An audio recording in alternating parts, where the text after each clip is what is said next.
Welcome to columns and read. Myself Manikanta. Sub ఇన్స్పెక్టర్కి సంబంధించినటువంటి previous year paper నిన్న already మనం ఇండియన్ పాలిటిక్స్ సంబంధించి పీవైక్యూస్ని అనాలిసిస్ చేసుకున్నాం. అయితే ఇందులో ఈ క్వశ్చన్కి సంబంధించి ఆన్సర్ అనేది సెకండ్ అని చెప్పా. సో దట్ ఆన్సర్ అనేది option 4, to dissolve parliament. So the president has no authority. దేని మీద అధికారం లేదంటే పార్లమెంట్ని రద్దుపరిచే అధికారం లేదు. మరి దేన్ని రద్దు చేసేటటువంటి అధికారం ఉందంటే కేవలం లోక్సభను మాత్రమే రద్దు చేసే అధికారం ఉంది. So answer option 4. ఒకసారి చూసుకోండి. రైట్, ఈరోజు ఇంకొన్ని ప్రీవియస్ ఇయర్ క్వశ్చన్స్ని అనాలిసిస్ చేద్దాం. ఏ విధంగా క్వశ్చన్స్ అడుగుతున్నాడు, అసలు ఎందుకు అడగడం జరుగుతుంది, ఇటువంటి వాటన్నిటి గురించి కూడా మాట్లాడుకుందాం. Judges enquiry act was enacted in the year 1968, 61, 69, 72. So one thing, ఈ క్వశ్చన్ అడగడం వెనుక ప్రధానమైనటువంటి ఉద్దేశం ఏంటంటే ప్రజెంటు కొలీజియం సిస్టమ్ అనేది చాలా ఎక్కువగా న్యూస్లో ఉంది. అండ్ ఆల్సో జడ్జెస్కి సంబంధించినటువంటి అపాయింట్మెంట్స్ ఇవన్నీ కూడా ఎక్కువగా న్యూస్లో ఉంది కాబట్టి ఆ అంశాన్ని ఇంటర్లింక్ చేస్తూ జడ్జెస్ ఎంక్వైరీస్ యాక్ట్ అనేది ఎప్పుడు ఎనాక్ట్ చేశారని అడిగారు. సో ఎప్పుడు రూపొందించబడినటువంటి సంవత్సరం అడిగారు. రూపొందించబడినటువంటి సంవత్సరం 1968 డిసెంబర్లో దీన్ని రూపొందించడం జరిగింది. అయితే ఇది 1969లో అమల్లోకి వచ్చింది. బట్ మనకి వాడు అడిగింది ఏంటి, ఎనాక్టెడ్ ఇయర్ ఎప్పుడు అనేసి అడిగారు. So that answer is 1968. So ఈ విధంగానే మనకి అటు జడ్జెస్కి సంబంధించింది కావచ్చు, సుప్రీంకోర్టు, హైకోర్టుకి సంబంధించినటువంటి ప్రశ్నలు ఎక్కువగా అడగడానికి కూడా అవకాశాలు ఉన్నాయి. దెన్ ఆ తర్వాత 157, the governor of state enjoys discretionary power under this article of the Indian constitution. భారత రాజ్యాంగంలోను ఈ ప్రకరణను అనుసరించి ఒక రాష్ట్ర గవర్నర్కు విచక్షణ అధికారం కలదు. గవర్నర్ యొక్క అంశం మీద మనకి చాలా వరకు ప్రశ్నలు అనేవి అడగడానికి అవకాశాలు ఉన్నాయి. అట్లీస్ట్ 1 or 2 క్వశ్చన్స్ అడుగుతారు. అండ్ ఆల్సో ప్రెసిడెంట్కి సంబంధించి కూడా 1 or 2 క్వశ్చన్స్ అడగడానికి ఎక్కువగా అవకాశాలు ఉంటాయి. So that governor and president topic నుంచి మనకి 3 to 4 క్వశ్చన్స్ ఈజీగా రావడానికి ఛాన్సెస్ ఉన్నాయి. సో దట్ ఇటువంటి టాపిక్స్ ఇచ్చేటప్పుడు మీరు మ్యాక్సిమం ఆన్సర్ చేయడానికి ప్రయత్నించండి. అండ్ ఆల్సో మనం ట్రెండ్ గమనిస్తే అడిగేటటువంటి క్వశ్చనింగ్ కూడా అంత డిఫికల్టీ లెవెల్ ఏమి ఉండదు. మోస్ట్లీ ఆర్టికల్ బేస్డ్ కావచ్చు, లేదంటే అపాయింట్మెంట్ బేస్డ్గా, ఆర్ఎల్స్ ప్రజెంట్ ఉన్నటువంటి కాంటెక్స్ని ఇంటర్లింక్ చేస్తూ అయినా మనకు అడగడానికి ఎక్కువగా అవకాశాలు ఉంటాయి. కాబట్టి ఆ అంశాన్ని ఫోకస్ చేస్తూ చదవండి. At the same time Telugu book అయితే మీరు మోస్ట్లీ జీబీకే అవ్వచ్చు, లేదంటే లక్ష్మీకాంత్ తెలుగు బుక్ అయినా ప్రిపేర్ అవ్వండి. ఇంగ్లీష్ అయితే లక్ష్మీకాంత్ బుక్ ప్రిఫర్ చేయండి, అది చాలా వరకు బెటర్. ఎందుకంటే 30 మార్కులు ఊరికే వదిలేయడం వేస్ట్. సో దీని ఆన్సర్ ఏంటి అందరికీ తెలుసు. 163 క్లాస్ 2 ప్రకారం governor of state enjoys discretionary power అనేది ఉంటుంది. దీని తర్వాత చూడండి, under this article of the Indian constitution it shall be the duty of prime minister to communicate to the president all decisions of the council ministers. భారత రాజ్యాంగంలోని ఈ ప్రకరణాన్ని అనుసరించి భారత ప్రధానమంత్రి, కేంద్ర మంత్రి నిర్ణయాలను రాష్ట్రపతికి తెలియజేసే బాధ్యతను కలిగి ఉన్నారు. సో నార్మల్గా మీ అందరికీ ఈజీగా అర్థమవుతుంది. ప్రైమ్ మినిస్టర్ అలానే కౌన్సిల్ ఆఫ్ మినిస్టర్స్కి సంబంధించినటువంటి ఆర్టికల్స్ మనకి 74 నుంచి 78 వరకు ఉంటాయి. సో దట్ ఇది మెయిన్గా ప్రైమ్ మినిస్టరు ప్రెసిడెంట్ని ఇంటర్లింక్ చేసుకున్నటువంటి ఆర్టికల్ కాబట్టి మనకి సమాధానం 74 నుంచి 78 ఆర్టికల్ ఏదైతే ఉందో అదే ఆన్సర్ అవుతుంది. మనకి 79 నుంచి పార్లమెంట్కి సంబంధించినటువంటి అంశాలు స్టార్ట్ అవుతాయి కాబట్టి ఇది ఈజీగా ఎలిమినేట్ చేసేయచ్చు. సో దట్ ఆన్సర్ అనేది ఈ రెండిట్లో ఉంది. ఇఫ్ ఇన్ కేస్ 76 అనే ఆర్టికల్ అటార్నీ జనరల్ ఆఫ్ ఇండియాకి సంబంధించిందని మీకు ఐడియా ఉంటే ఈజీగా ఆన్సర్ చేసేయచ్చు. సో దట్ కొన్ని ఆర్టికల్స్ చాలా వరకు ఇంపార్టెంట్ ఉంటాయి. ఫర్ ఎగ్జాంపుల్ ఇప్పుడు 78 కావచ్చు, 75, 74, 76, 111, 123, 213, 200, 163, లేదంటే ఫండమెంటల్ రైట్స్కి సంబంధించిన ఆర్టికల్స్, డిపిఎస్పికి సంబంధించినటువంటి ఆర్టికల్స్, ఆర్టికల్ 1, ఆర్టికల్ 4. సో ఇలా ఇంపార్టెంట్ ఆర్టికల్స్ కొన్ని ఉంటాయి. ఆ ఆర్టికల్స్ మీద ఫోకస్ చేశారు అంటే అట్లీస్ట్ మనకి ఒక 3 to 4 మార్క్స్ అయినా రావడానికి అవకాశాలు ఉన్నాయి. సో దట్ ఏ ఆర్టికల్స్ మీద ఎక్కువగా ఫోకస్ చేయాలి, ఇటువంటివన్నీ కూడా ఫర్దర్గా వచ్చేటటువంటి క్లాస్లో మనం డిస్కస్ చేద్దాం.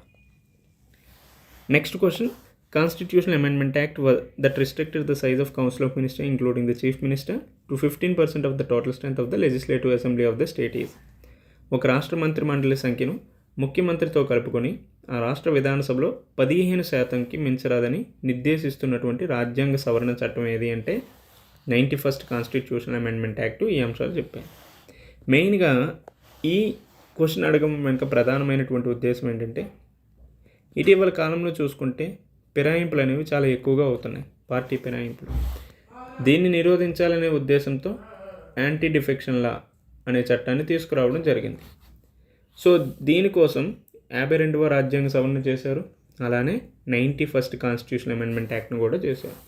ఇందులో ఉన్నటువంటి లొసుగులు లోపాలు ఏవైతే ఉన్నాయో వీటిని పోడ్చడానికి 91వ రాజ్యాంగ సవరణ చేశారు. ఈ 91వ రాజ్యాంగ సవరణలోనే ఈ అంశాన్ని కూడా చేర్చడం జరిగింది. సో దట్ మనకి ఈ అంశం ఎందుకు చెప్పాను అంటే, పార్టీ ఫిరాయింపులు అనే అంశం, లేదంటే పార్టీ ఫిరాయింపుల నిరోధక చట్టం 1985, అలానే 91st కాన్స్టిట్యూషన్ అమెండ్మెంట్ యాక్ట్స్, ఈ రెండు కూడా చాలా చాలా ఇంపార్టెంట్ మనకి ఫర్దర్గా వచ్చేటటువంటి ఎగ్జామ్లో అయినా. దెన్ ఇక్కడ కూడా చూడండి, state legislative council can be abolished or created under which article అని అన్నాడు. సో సరైనటువంటి ఆర్టికల్స్ ఏంటి? ఆర్టికల్ 169 ప్రకారం స్టేట్ లెజిస్లేటివ్ కౌన్సిల్ని అబాలిష్ చేయొచ్చు, లేదంటే క్రియేట్ చేయొచ్చు. ఇది కూడా ఎక్కువగా న్యూస్లో ఉంది అనే ఉద్దేశంతోనే అడగడం జరిగింది. ఫర్ ఎగ్జాంపుల్ 2023 అంటే అప్పుడు ప్రీవియస్ గవర్నమెంట్ ఉండేది. స్టేట్ లెజిస్లేటివ్ కౌన్సిల్ యొక్క రోల్ అంత ఇంపార్టెంట్ కాదు, సో దట్ దాన్ని అబాలిష్ చేయాలి అనేటటువంటి ఒక వార్త ఎక్కువగా న్యూస్లో ఉండేది అప్పట్లో. సో దట్ ఆ అంశాన్ని బేస్ చేసుకుని కూడా రావడం జరిగింది. ఇంకోటి ఏంటంటే, దీన్ని ఇఫ్ ఇన్ కేస్ ఇంకోలా అడగాలంటే, స్టేట్ లెజిస్లేటివ్ కౌన్సిల్ వర్సెస్ రాజ్యసభకి మధ్య ఉన్నటువంటి differences, state legislative council state legislative అసెంబ్లీకి మధ్య ఉన్నటువంటి డిఫరెన్సెస్ కావచ్చు, లేదంటే ఎన్ని స్టేట్స్లో స్టేట్ లెజిస్లేటివ్ కౌన్సిల్స్ అనేవి ఉన్నాయి అనేదాన్ని మీరు కామెంట్స్ రూపంలో తెలియజేయండి. ఎన్ని రాష్ట్రాల్లో విధాన పరిషత్ సభలు అనేవి ఉన్నాయి అనేది కామెంట్స్ రూపంలో తెలియజేయండి. Next question is also related to the article 243M of the Indian constitution. The following state is exempted from the reservation of seats in panchayat for the scheduled caste. భారత రాజ్యాంగంలోని 243M అధికరణ ప్రకారం స్థానిక సంస్థల్లో షెడ్యూల్ కులాల స్థానాలు రిజర్వేషన్కు మినహాయింపు కలిగి ఉన్నటువంటి రాష్ట్రం ఏది? అరుణాచల్ ప్రదేశ్ రాష్ట్రం. ముఖ్యంగా ఈ 73rd and 74th constitution amendment acts కూడా మనకి చాలా చాలా ఇంపార్టెంట్. మోస్ట్లీ ఆర్టికల్స్ బేస్డ్గా అడుగుతున్నప్పటికీ కూడా దాని వెనక ఉన్నటువంటి ప్రధాన ఉద్దేశం ఏంటంటే, ఇవి ఏదో ఒక విధంగా న్యూస్లో ఉండటం వలన ఈ అంశాలను మనకు అడగడం జరుగుతుంది. ఫర్ ఎగ్జాంపుల్ ఇది ఎందుకు న్యూస్లో ఉందంటే ఆ అంశం గురించి చెప్పాను. And also 91st constitution amendment act ఎందుకు న్యూస్లో ఉందంటే దానికి ఒక రీజన్. గవర్నర్ యొక్క డిస్క్రిషనరీ పవర్ గురించి ఎందుకు మనకి క్వశ్చన్గా అడిగారంటే దానికి కూడా ఒక హిస్టారికల్ బ్యాక్గ్రౌండ్ అనేది ఉంది. జడ్జెస్ ఎంక్వైరీ యాక్ట్ కూడా ఒక హిస్టారికల్ బ్యాక్గ్రౌండ్ ఉంది. సో ప్రతి ప్రశ్న వెనుక ఏదో ఒక అంశం కాంటెంపరీగా ఒక ఇష్యూగానో లేదంటే కాంటెంపరీ న్యూస్గానో ఉన్నది కాబట్టి ఈ ప్రశ్నలు అనేవి అడగడం జరుగుతుంది. రైట్, నెక్స్ట్ ఈ 162 క్వశ్చన్ చూడండి. దీనికి సంబంధించినటువంటి ఆన్సర్ని మీరు కామెంట్ రూపంలో తెలియజేయండి. రక్షణ దళాల ప్రాథమిక హక్కులను పరిమితం చేస్తూ భారత పార్లమెంట్ 1950లో సైనిక మరియు వాయుసేన చట్టాలను రూపొందించింది. రాజ్యాంగంలోని ఈ క్రింది ప్రకటన ద్వారా పార్లమెంట్కు ఈ అధికారం సంక్రమించింది. సో ఏది సరైనటువంటి ఆర్టికల్ అనేది మీరు కామెంట్స్ రూపంలో తెలియజేయండి. మోస్ట్లీ మీరు ఆర్టికల్ బేస్డ్గానే క్వశ్చన్స్ అడుగుతున్నారు అనేసి ఆర్టికల్స్ అన్నింటినీ బై హార్ట్ చేయకూడదు. ఏవైతే ఇంపార్టెంట్ ఉంటాయో ఆ అంశాలని ఎక్కువగా ఫోకస్ చేస్తూ చదివాము అంటే, ఇఫ్ ఇన్ కేస్ ఆర్టికల్ బేస్డ్గా కాకపోయినా కొంచెం దాన్ని తిప్పి కాన్సెప్ట్ని ఇంటర్లింక్ చేస్తూ అడిగితే అప్పుడు మనం పెట్టలేకపోతాం. కాబట్టి ఆర్టికల్స్ని గుర్తుపెట్టుకోవాలి, దాని వెనుకున్నటువంటి కాన్సెప్ట్, దానికి వెనుకున్నటువంటి హిస్టారికల్ కాంటెక్స్ట్ని కూడా దృష్టిలో పెట్టుకుంటే ఈజీగా మనం ఆన్సర్ చేయొచ్చు. దెన్ సెకండ్ ఇంకో question, the date mention in the preamble of the Indian constitution. ఏ డేట్ని మెన్షన్ చేశారు? ఇక్కడ ప్రతి డేట్కి ఒక ఇంపార్టెన్స్ ఉంది. For example 13th December 1946 importance ఏంటి? ఆబ్జెక్టివ్ రెజల్యూషన్, ఆసియాల తీర్మానాన్ని నెహ్రూ గారు ప్రవేశపెట్టడం జరిగింది. అలానే 26th January 1950 ఏంటి? రాజ్యాంగం అమల్లోకి వచ్చినటువంటి తేదీ. మరి 24th January 1950 నేషనల్ ఫ్లాగ్ని అడాప్ట్ చేసుకోవడం జరిగింది. దెన్ 26th November 1949 అనేది మనకి ప్రియాంబుల్లో ఈ డేట్ని మెన్షన్ చేయడం జరిగింది. సో దట్ ప్రతి ఆప్షన్ వెనుక ఒక ఇంపార్టెన్స్ అనేది ఉంది. సో దట్ మనకి ఇదే క్వశ్చన్ నెక్స్ట్ అడగకపోవచ్చు. ఈ మూడింటి ఏంటంటే లింక్ చేస్తూ అయినా క్వశ్చన్ అనేది రావడానికి అవకాశాలు ఉంటాయి. సో దట్ అందుకనే అందులో ఉన్నటువంటి ఆప్షన్స్ వాటి మీద కూడా అవగాహన తెచ్చుకొని మనం ప్రిపేర్ అవ్వాల్సిన అవసరం ఉంది. పీవైక్యూస్ని అనాలిసిస్ చేయడం అంటే ఇచ్చినటువంటి క్వశ్చన్ థీమ్ని బేస్ చేసుకొని చదవడం మాత్రమే కాకుండా అందులో ఉన్నటువంటి ఆప్షన్స్ని కూడా దృష్టిలో పెట్టుకొని చదవాల్సిన అవసరం ఉంటుంది. రైట్, నెక్స్ట్ క్వశ్చన్ చూడండి. The number of items enlisted in the concurrent list formulated by the government of India act 1935. So 1935 act ప్రకారమే మనకి ఆల్ ఇండియా ఫెడరేషన్ అనేది ఏర్పాటు చేశారు. దీనికి అనుగుణంగా 3 లిస్టులని జాబితాలను తయారు చేశారు. Federal list, provincial list and concurrent list. Federal లిస్ట్లో 59, ప్రొవిన్షియల్ లిస్ట్లో 54, కాన్కరెంట్ లిస్ట్లో 36 అనేవి ఉన్నాయి. సో దట్ ఉమ్మడి జాబితాలో ఎన్ని అంశాలు ఉన్నాయంటే 36 అంశాలు అన్నీ ఉన్నాయి. 54 అంశాలు ఎందులో ఉన్నాయి? ప్రొవిన్షియల్ లిస్ట్లో ఉన్నాయి. 59 ఫెడరల్ లిస్ట్లో ఉన్నాయి. ఈ అంశాన్ని గుర్తుపెట్టుకోండి.